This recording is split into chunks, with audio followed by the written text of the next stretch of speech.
부정과 실수로 말미암아 부정하게 된 사람은 제사를 드릴 필요가 없습니다. 어떻게 의식으로 회복돼요?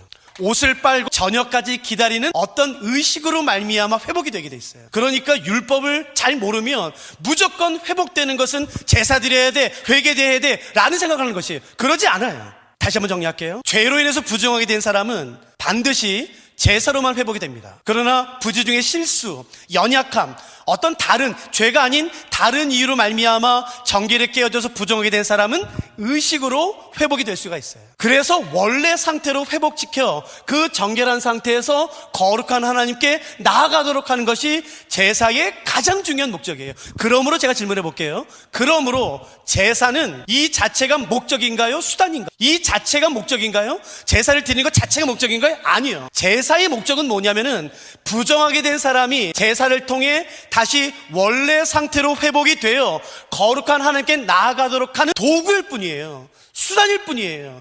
그런데 제사 자체를 목적으로 두는 순간 100% 율법주의에 빠집니다. 그러니까 제사는 목적이 아니에요. 제사의 목적이 아니라 이 삶의 가장 중요한 목적은 뭐냐면은 우리가 원래 상태로 회복이 되어 거룩한 하나님께 나아가도록 하는 것이에요. 그래서 제사를 바로 이해할 필요가 있겠죠. 두 번째, 정결은 가변적이라고 말씀을 드렸어요. 거룩한 하나님과 만나는 순간 이 정결은 거룩하게 돼요. 정결은 부정을 만나는 순간 그 정결을 잃어버리고 부정하게 됩니다. 다시 말해서 정결은 가변적인데 항상 다른 상태에 영향을 받아요. 절대로 다른 상태에 영향을 주지 못합니다. 예를 들어 정결과 거룩이 맞닿았을 때 거룩을 끌어당겨 정결하게 만드는 게 아니라 정결이 오히려 거룩하게 되는 것이에요. 정결이 부정한 것을 만나면 부정한 것을 오히려 긍정적으로 정결로 끌어당기는 게 아니라 정결을 잃어버려 부정하게 돼요. 꼭 기억하세요. 정결은 가변적이에요. 항상 영향을 받게 되어 있지 절대로 영향을 주지 못해요. 그러므로 교회가 정결한 상태에 놓여 있다면 절대로 세상에 영향 못 줍니다. 도덕적으로 깨끗한 것 가지고 교회는 세상에 영향 주지 못해요. 교회가 세상에 영향력을 줄 수 있는 상태는 오직 하나, 거룩입니다. 한번 생각해 보세요. 오늘날 교회가 왜 이렇게 영향을 받을까요? 세상에 교회가 그렇게 대규모가 되고 그렇게 돈도 많고 사회적 지위가 있는 사람들이 그렇게 많이 다니고 부족한 것이 아무것도 없어요. 100년 전만 해도 여러분 교회는 어려웠지 않습니까? 그 100년 전 한국교회에 비하면 오늘날 한국교회는 부족함이 없어요. 근데 왜 이렇게 영향력이 줄어들었을까? 성경 공부가 줄어들었나요? 아니요, 더 많이 해요. 거룩함을 잃어버렸기 때문에. 정결은 절대로 영향을 주지 못해요. 부정을 만나는 순간 그 부정을 정결로 끌어당기는 힘이 없어요. 정결은 정결을 잃어버리게 돼 있어요. 그렇기 때문에 교회가 회복해야 되는 것은 도덕적인 깨끗함이 아닌 것, 그 정도가 아닌 것이에요. 윤리적인 깨끗함이 아닌 것이에요. 이 세상의 법이 아니라 하나님 법에 근거한 그 거룩함까지 나아가는 것, 그것이 교회가 회복해야 되는 것이겠죠. 거룩은 영향을 줘요. 두 번째, 부정도 영향을 줍니다. 그러니까 교회가 만일에 영향을 줬다, 그건 거룩 아니면 부정이에요. 이걸로 보세요. 오늘날 교회가 세상에 많은 영향을 줘요. 긍정적이든 부정적이든. 교회가 정결을 잃어버리고 부정이 되는 순간, 세상과 별다를 것이 없는 순간, 이게 교회야 세상이야 라고 되는 순간 여러분 교회가 세상에 영향을 줍니다. 그건 거룩함 때문이 아니에요. 그러면 됐지 않냐? 영향을 주면 됐지 않냐? 아니죠. 그건 아니죠. 교회가 회복해야 되는 것은 정결이 아닌 것이에요. 거룩이죠. 그 거룩으로 나아가 거룩함에서 오는 그 영향력. 근대함은 여러분 정결이 없어요. 거룩함에 있지. 담대함은요 박사학위에서 오지 않습니다. 꼭 기억하세요. 거룩함에서 와요. 그 담대함, 사자와 같은 담대함은 학벌이나 인원수나 재정이나 그딴 데서 오는 게 아니에요. 하나님의 거룩함에서 오는 것이에요. 그러므로 교회가 하나님의 백성이 추구해야 되는 가장 최고의 목표는 뭐냐면은 거룩함이에요. 조금만 더 깊이 들어갈까요 이제요? 제사의 목적은 뭐냐면은 부정한 사람이 다시 원래대로 회복해 하는 것, 즉 정결케 하는 것에 있다고 말씀을 드렸어요. 제사가 사람을 거룩하게 할 수 있나요 없나요? 없습니다. 제사는 여기까지예요. 근데 제사가 사람을 거룩하게 할 수 있다 말하는 순간 율법주의에 빠지는 것이에요. 아니요, 제사는 사람을 원래 상태로 회복시키는 것까지, 이 제사라 함은 대표로 말할 수 있는 거겠죠. 모든 종교 의식입니다. 금식, 성경 암송, 제자 양육, 예배, 새벽 예배, 금요철, 바이블 컨퍼런스, 모든 종교 의식은 인간을 정결하게까지는 할 수 있어요. 거룩하게 못합니다. 중요한 건 내가 이 모든 것을 통해 정결하게 되었다면 어떻게 거룩까지 나아갈 수 있냐라는 것이에요. 거룩하게 되는 방법, 이게 우리 이번의 숙제예요. 어떻게 하면 거룩해질 수 있는가? 그 방법은 하나밖에 없어요. 기억하세요. 인간의 모든 행위, 모든 종교 의식, 절제, 극기, 인간이 동원할 수 있는 것을 동원해서 도달할 수 있는 최고의 경지는 정결까지예요. 이건 인간이 스스로도 할 수 있는 것이에요. 어느 정도는. 굳이 예수님 없어도. 그러나 이 영역은 절대 하나님이 없으면 안 되는 영역이에요. 그러니까 도덕적으로 좀 깨끗한 것을 거룩하다고 생각하는 사람이 있어요. 여러분, 그 정도가 아니에요. 거룩은 물론 이것은 논란이 있을 수가 있고 어떻게 바라보느냐에 따라서 약간 다를 수 있는 것을 미리 전제로 할게요. 하나님의 성품은 크게 두 가지로 나눌 수 있어요.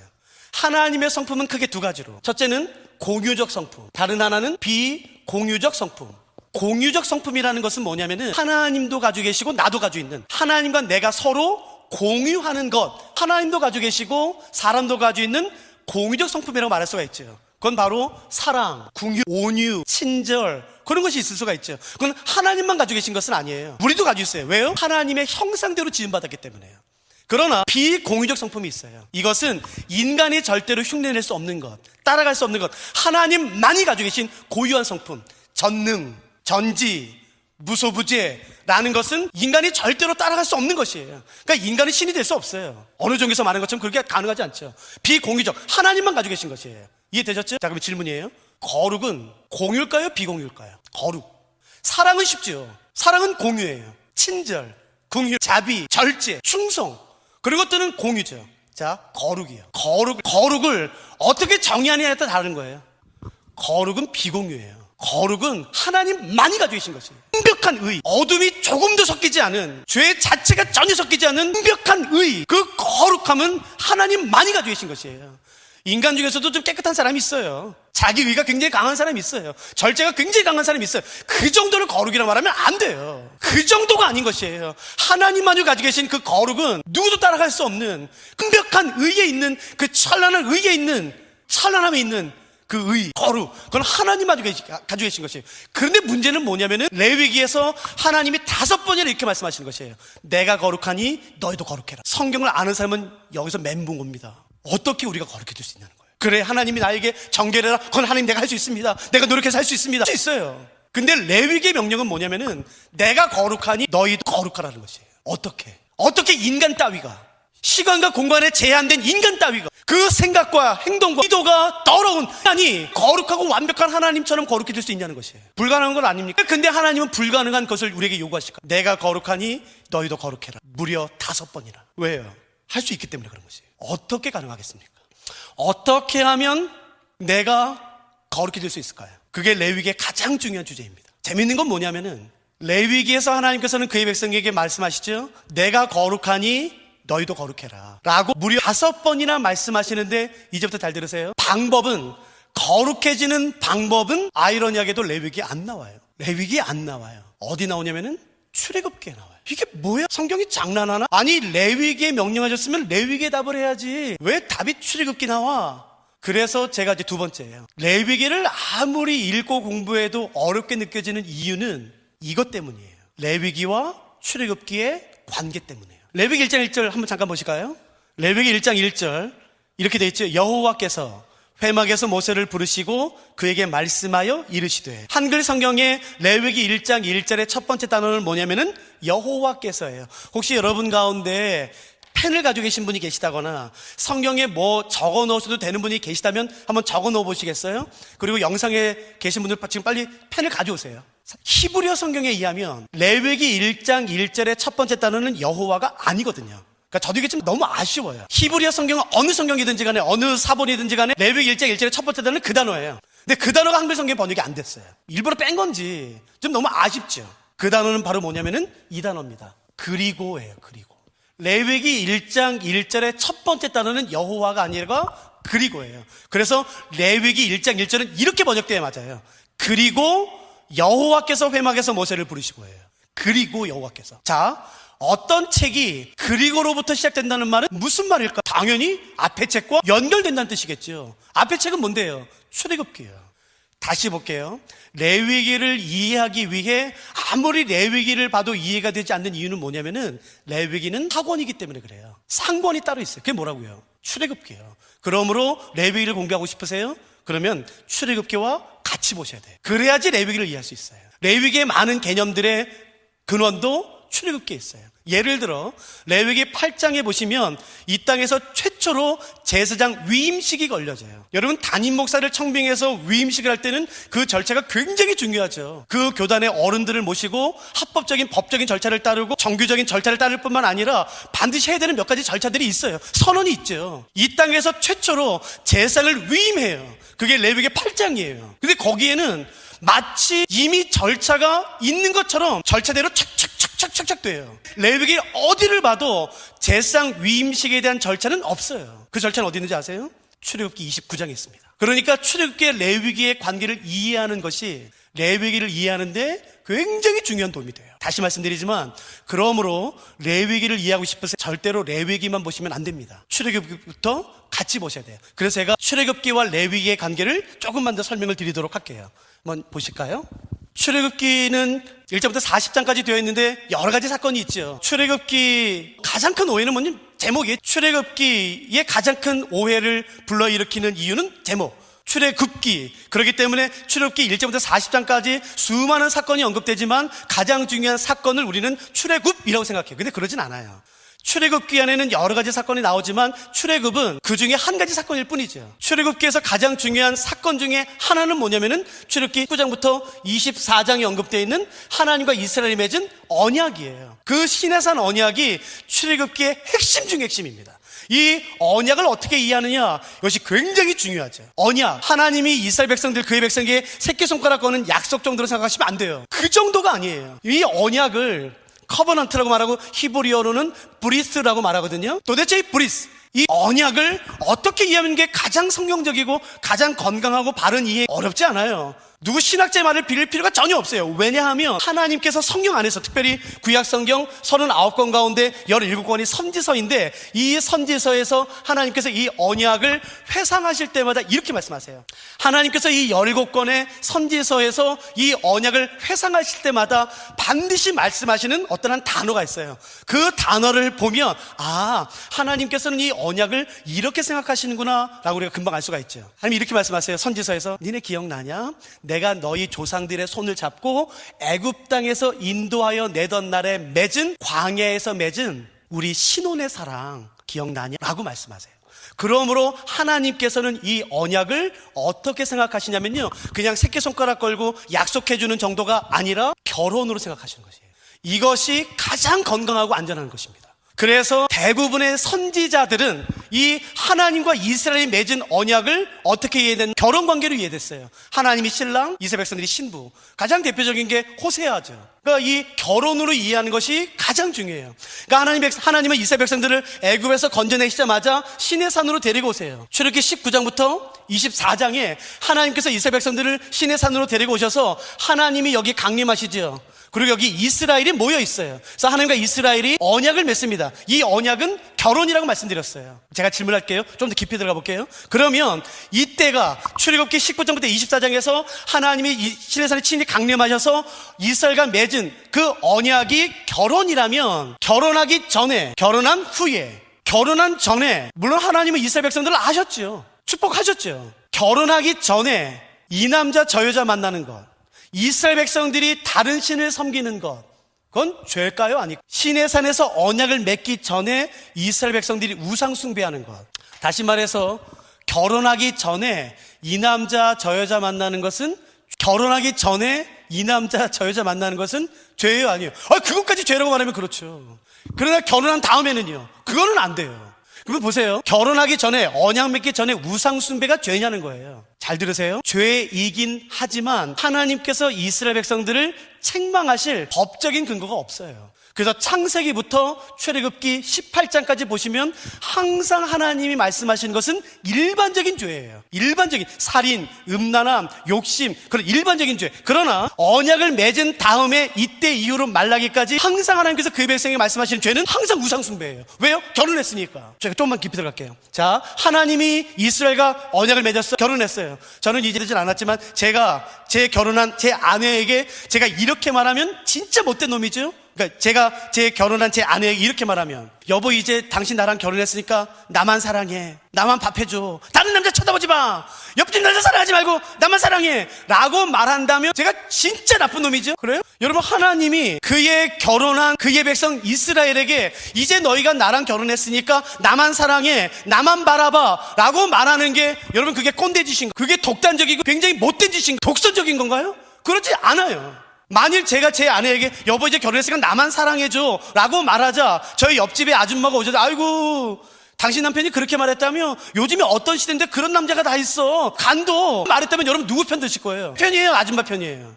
누가 그걸 노론하겠어요? 그럴 리가 없지요. 근데 잘 보세요. 세상이 기독교는 너무 그래, 너무 독선적이야, 하나님만 신이래 라는 말에 왜 노론하세요? 거기 흔들리세요. 언약 맺지도 않은 사람들의 말에 대해. 그렇지 않아요. 언약은 결혼과 똑같은 것이에요. 그러므로 하나님은 결혼 관계에 있는, 즉 언약 관계에 있는, 디도서 말에 의하면 친백성 관계에 있는 그의 백성에게 당연히 요구하실 수 있어요. 너 나랑 결혼했으니까 이제 나만 사랑해, 나만 예배해.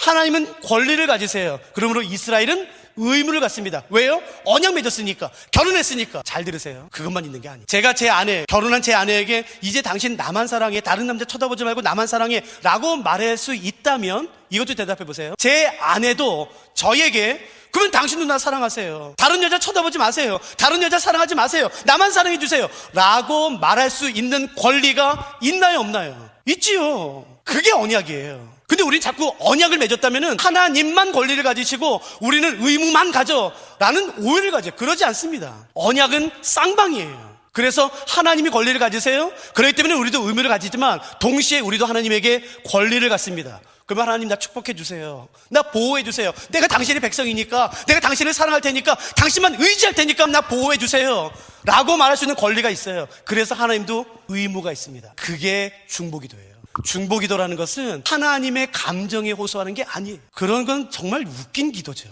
하나님 잘 들으세요. 언약에 신실하십니다. 이게 두려워서 위안이 되세요. 잘 들으세요. 이스라엘이 주전 586년에 바벨론에 의해서 멸망당합니다. 왠 줄 아세요? 하나님이 언약에 신실하셨기 때문이에요. 언약에 신실하셨기 때문에 예루살렘이 무너졌습니다. 성전이 불타서 이방 사람들에게 짓밟혔어요. 왜요? 하나님이 약해서가 아니라, 하나님의 약속이 변해서가 아니라, 하나님께서 그의 백성과 맺은 언약에 신실하셨기 때문에 하나님이 벌하신 것이에요. 그러므로 교회도 망할 수 있어요. 목사도 망해요. 하나님은 언약에 신실하세요. 이것을 알면 내가 하나님께 어떻게 나아가야 되는지를 알아요. 그러므로 제사의 모든 율법의 시작은 여기로 와야 돼요. 언약이라는 것, 결혼이라는 것, 그것은 이 의미이기 때문에 그렇습니다. 내가 하나님에게 권리를 가지고 있어요. 하나님께서 이 땅을 고칠 거야, 내가 내 백성이 살고 있는 이 땅을 고칠 거야 라고 말씀하시는 것이 있죠. 아세요? 역대하 7장 14절. 이 땅이 고침받길 원치 않으세요? 이 땅이 치유받길 원하죠. 자, 어떻게 하면 될까요? 그냥 무조건 회개할까요? 무조건 주여 주여 부를까요?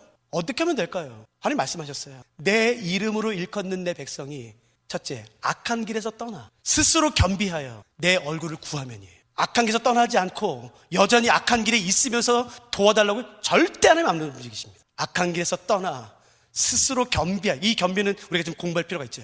겸비하여 하나님의 얼굴을 구하며 하나님께서 그 땅을 고치겠다고 약속하셨어요. 그게 언약이라는 것이에요. 하나님은 언약에 온 우주를 창조하신, 그 온 우주를 한 손에 가지고 계신 그 광대하신 하나님이 그 좁디 좁은 언약에 스스로 묶이기로 결정하셨어요. 하나님을 움직이는 것은 감정이 아니에요, 언약이에요. 하나님 이렇게 말씀하지 않으셨습니까? 그렇게 이렇게 하십시오. 내가 악에서 떠나겠습니다. 내가 죄를 미워하겠습니다. 내가 탄식하며 애통하겠습니다. 내가 주의 얼굴을 구하겠습니다. 내가 자복하겠습니다. 주님 이렇게 하셔 주시옵소서. 이렇게 말씀하지 않으셨습니까? 여러분, 그때 하나님이 움직이세요. 그것이 구약 성경에서 수도 없이 예로 나와요. 그게 언약입니다. 잘 들으세요. 그 언약은 뭐와 똑같다고요? 결혼과 똑같다고요. 출애굽기 19장부터 24장은 언약을 맺습니다. 결혼을 했죠. 여러분, 결혼을 왜 하세요? 같이 있고 싶어서 결혼하죠. 그렇다면 상식적으로 생각해 보세요. 하나님과 이스라엘이, 하나님께서 이스라엘과 거하기 위해서 출애굽을 시켰고 같이 있고 싶으셔서 결혼했어요? 언약을 맺었어요? 그러면 그 다음에 필요한 게 뭐겠습니까? 같이 있고 싶으셔서, 거하고 싶으셔서 출애굽을 시켰고 그래서 결혼을 했다면 그 다음에 하나님께서 말씀하신 게 뭐겠습니까? 당연히 함께 머물 방을 만들려고 말씀하시겠죠. 그게 뭔데요? 그게 성막이죠. 그래서 25장부터 31장까지 성막에 대한 설계도가 나와요. 청사진이요. 근데 여기는 청사진이 두 개가 나와요. 성막과 제사장이야. 그러니까 이 언약을 이해하면은 왜 하나님께서 언약을 맺으신 다음에 곧바로 니네 이제 성막 좀 만들어 라고 말하는지 알 수가 있죠. 그 성막은 어떻게 돼 있죠? 하나님의 방인 지성소와 사람들의 방인 성소로 구분되어 있어요. 그리고 나서는 이스라엘 백성들이 32장부터 40장까지 하나님께서 말씀하신 설계도대로 성막을 완성합니다. 근데 흥미로운 것은 뭐냐면은 40장에서 하나님께서 말씀하신 대로 성막을 완성하자 40장 끝부분에 하나님의 영광이 그 성막에 임해요. 그리고서 출애굽이 끝나요. 잘 들으세요. 하나님과 이스라엘이 언약을 맺어요. 결혼을 맺어요. 같이 살고 싶어요. 그래서 성막을 만들래요. 근데 하나님께서 말씀하신 설계도, 청사진은 하나가 아니라 두 개예요. 성막과 뭐라고요? 제사장. 그래, 이제 너희가 성막을 만들 텐데, 근데 그러면은 성막에서 일할 사람이 좀 필요해. 아무나 들어올 수는 없잖아. 그러니까 이런 사람을 뽑아서 이렇게 이런 일을 해야 돼. 그리고 이런 사람들은 이런 옷을 입었으면 좋겠어. 이 사람들이 감당할 것은 이거야. 라는 제사장에 대한 청사진을 주세요. 그런데 출애굽기 어디를 봐도 제사장이 없어요. 그냥 성막의 설계도를 따라 완성된 것만 가지고 출애굽기가 끝나요. 그러므로 출애굽기를 자세히 읽은 분은 반드시 이런 질문을 가지셔야 돼요. 혹시 영화 보시다가 이런 질문을 가지신 적이 있으세요? 야, 이거 반드시 후편 나온다. 그런 느낌 가진 적 있으시잖아요. 어떤 영화 봤을 때. 그러므로 출애굽기를 자세히 읽으신 분이라면 반드시 갖게 되는 질문은 뭐냐면, 야, 이거 이상하다. 그러면 왜 제사장은 어떻게 되는 거지? 이거 반드시 후편 나온다라는 질문을 갖게 돼 있다고요. 그 후편이 뭔가요? 레위기를 다시 보실까요? 레위기 1장부터 7장까지는 제사에 대한 청사진, 설계도가 나와요. 그러므로 출애굽기와 함께 연결된다면은 청사진, 설계도는 모두 세 가지인 걸 알 수가 있죠. 성막, 제사장, 그리고 제사. 그런데 완성된 것은 하나입니다. 성막밖에 없어요. 흥미로운 것은 이 다음이죠. 레위기 1장부터 7장까지 너희가 제사를 드리려면 이렇게 해야 돼 라는 청사진이 나오고 바로 그 다음에 그 제사장이 완성이 돼요. 레위기 8장. 아까도 말씀드렸지만 레위기 8장은 이 세상에서 처음으로 제사장 위임식이 거행됩니다. 그 위임식은 이렇게 하며 어떻게 방식으로 하며 어떤 옷을 입히며 어떤 사람이 되어야 된다라고 자세히 나와 있는데 그것대로 하는데 그 방법은 레위기 29장에 나와 있어요. 그 출애굽기에 나와 있는 제사장의 설계도 청사진대로 레위기 8장에서 제사장을 위임하고 그 다음에 레위기 1장부터 7장에 나와 있는 제사의 청사진대로 9장에서 첫 번째 제사를 드립니다. 그래서 8장과 9장은 완성 장면이에요. 뭐에 대한 완성이요? 제사장과 제사예요. 그리고 나서는 레위기 9장에 뭐가 언급되냐면은 하나님의 영광이 임해요. 최초로 아론이 제사장으로 위임되어서 최초로 제사를 드리는데 그때 하나님의 영광이 임합니다. 그러니까 이 패턴이 똑같아요. 출애굽기와 레위기 패턴을 보세요. 언약을 맺어요. 청사진, 완성, 영광. 청사진, 완성, 영광. 그러므로 우리가 알 수 있는 것은 뭐냐면은 출애굽기와 레위기를 구분해서 해석하시면 안 돼요. 모세오경, 창세기, 출애굽기, 레위기, 민수기, 신명기 이 5권은 한 권입니다.